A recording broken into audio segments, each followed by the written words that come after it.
Vous connaissez la chanson, aujourd'hui on cause du tome 4, alors asseyez-vous autour du feu et ouvrez grand vos esgourdes. Résumé. Avec l'aide de Yato et de Yuzuriha, Tenma vainc le spectre et se sauve de la prison. Pendant ce temps, Pandore envoie un groupe de spectres attaquer le sanctuaire, mais ils sont arrêtés par un chevalier d'or, Albafika, des poissons, qui élimine la plupart d'entre eux. Un des trois juges de l'enfer, Minos du Griffon, lui fait face et le vainc sans gros problème. Minos attaque ensuite un petit village à proximité du sanctuaire quand il est confronté à Chion du Bélier. Cependant, Albafika arrive à revenir et affronte Minos une fois encore. Cette fois, Albafika va à bout de Minos, mais les deux meurent un peu après.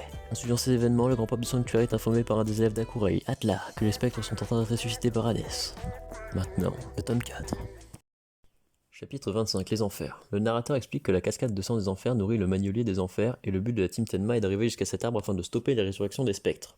En sortant des ruines, ils sont attaqués par Cerbère le chien à trois têtes, gardien des enfers. Yato étant le seul à porter une armure, il se propose de rester en arrière et de taper un 1v1 contre le toutou. Malheureusement, trois têtes pour un chevalier, c'est trop chaud. Du coup, Yuzuriha sauve Yato et Tenma doit se ramener. Le plan est le suivant. Une tête chacun, mais d'un simple Pegasus Ryo Seiken, Tenma se fait les trois à la fois. La team se trouve près de la 7ème prison. À la vue d'une telle horreur, Tenma ne peut se résoudre au fait que l'Aune, si gentil et aimant la nature et les animaux, ait trahi sa sœur et ses amis pour créer un tel monde. À ces mots, Hadès apparaît devant eux. Chapitre 26. Rencontre. Pour la première fois, Tenma rencontre l'Aune sous sa nouvelle forme. Yuzuriha saisit l'occasion de fumer Hadès directement et de mettre fin à tout ce bordel. Bien évidemment, Hadès l'a fait voler et Yato avec. Décidément, le pauvre, c'est un gag, il peut jamais faire de duel sur plus d'une page. Et en plus, il prend les balles perdues. Bref. Hadès est venu ici pour proposer à Tenma de rejoindre ses forces. Et il lui promet qu'ensemble ils formeront un monde meilleur. Bien évidemment, Tenma refuse et se place du côté de Sacha, d'Athéna, et jure de sauver Eulone. Hadès s'en va et promet un nouveau face-à-face en tant qu'ennemi, et qualifie le terme de leur relation d'imprévisible. Nous nous reverrons au sanctuaire, Tenma. Ce sera l'occasion de nous retrouver tous les trois, comme au bon vieux temps. Enfin, ils arrivent à la fameuse cascade de sang. Il ne reste plus qu'à trouver le magnolier et ses pliés. Soudain, le temps se suspend. Tenma semble hors du temps. Serait-ce un spectre? Non, c'est Asmita, de la Vierge, qui médite au milieu de la cascade. Chapitre 27. Le pêcheur. Le chapitre s'ouvre sur Doko au sanctuaire qui discute avec le chevalier du taureau. On apprend que Tenma est pour lui un frère, mais on apprend surtout que tout le monde a des soupçons sur Asmita, parce que c'est la guerre et qu'il n'en brande pas une. Ne participant pas à la guerre, personne n'arrive à le cerner, ni même à savoir si c'est un allié. Retour sur Tenma qui confirme qu'Asmita n'est pas là pour les aider. Il a un cosmos hostile. Asmita semble effectivement ne pas savoir pour qui se battre, car s'attendant à voir un pêcheur céleste, il croise Tenma. Cette jeune Athéna n'est décidément pas à la hauteur de cette guerre. Cela signifierait-il que c'est à Hadès que nous devrions donner raison? À ces paroles, Tenma attaque le chevalier. Pourtant, Asmita se défend sans ménagement et Pégase dérouille. Asmita reste déçu de ce daïcide. De par son omnipotence, il connaît apparemment le destin du jeune homme. De par sa constellation, d'après le chevalier issu de la guerre sainte, dépend de Tenma. Depuis l'Antiquité, Pégase a toujours été aux côtés d'Athéna et il fut le seul humain à avoir jamais blessé Hadès. Asmita continue à attaquer le garçon de par son statut d'homme proche des dieux. Si Pégase ne peut le vaincre, il ne peut vaincre Hadès. Chapitre 28. Raison. Asmita continue d'attaquer et Tenma fonce toujours de manière vaine. Ainsi Asmita penche vers Hadès, car ni Pégase ni Athéna présentent quelque chose de sensé à ses yeux. Il lance donc les 6 chemins de la métampsychose. Tenma se trouve face à 6 enfers. Le dernier, celui symbolisant le paradis, montre à Tenma un combat entre lui et Hadès. Tenma ne meurt pas sous l'attaque et apprend peu que Pégase ne cesse de se réincarner. Et c'est parce qu'il a blessé Hadès par le passé que celui-ci se réincarne notamment dans Eulone. Tenma se relève, déclarant ne se battre et avancer que pour protéger ses deux amis. Face à une telle volonté, Asmita a besoin de la tester de nouveau. Chapitre 29. Les trésors du ciel. Tenma n'accepte pas sa destinée et se battra toujours pour protéger Eulone et Sacha. Je vois. Idiot mais tellement sincère. Tellement humain. Ainsi, même sans avoir la puissance nécessaire, Tenma a réussi à vaincre Asmita. Ainsi, il brise sa malédiction et lance les trésors du ciel, soit son attaque la plus puissante. Tenma perd ses 5 sens et Asmita lui montre la mort de Sacha afin de tester encore plus sa détermination. Tenma augmente alors sa puissance et frappe Asmita. Chapitre 30. Le magnolier des enfers.